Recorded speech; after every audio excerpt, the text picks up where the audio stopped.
রাজধানীর মিরপুরে জনতার হাতে আটকের পর আলোচিত কন্টেন্ট ক্রিয়েটর RS ফাহিমকে পুলিশ হেফাজতে নিয়েছে। রোববার বিকেলে মিরপুর চিড়িয়াখানার সামনে উত্তেজনাপূর্ণ পরিস্থিতির মধ্যে শাহ আলী থানা পুলিশ তাকে সেখান থেকে নিয়ে যায়।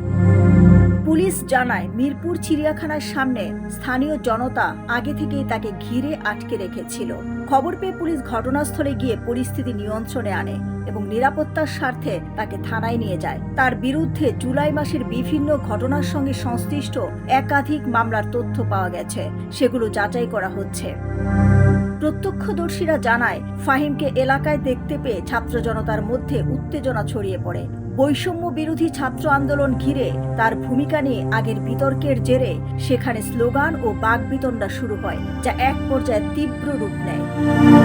আটকের আগে সামাজিক যোগাযোগ মাধ্যমে দেওয়া এক স্ট্যাটাসে ফাহিম দাবি করেন, তাকে উদ্দেশ্য প্রণোদিতভাবে মব তৈরি করে টার্গেট করা হয়েছে। তার ভাষ্য অনুযায়ী তার বিরুদ্ধে আনা অভিযোগ সঠিক নয় এবং একদিন সত্য প্রকাশ পাবে।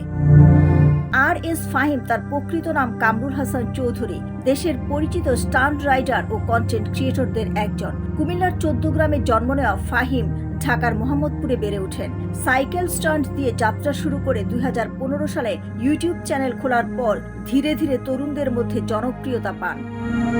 তবে গত বছরের 5 আগস্টের পর থেকে তার বিরুদ্ধে নানা সমালোচনা সামনে আসে। বৈষম্য বিরোধী ছাত্র আন্দোলনে তার অবস্থান নিয়ে সামাজিক যোগাযোগ মাধ্যমে অভিযোগ উঠে যে তিনি অর্থের বিনিময়ে শিক্ষার্থীদের বিপক্ষে ভূমিকা রেখেছেন।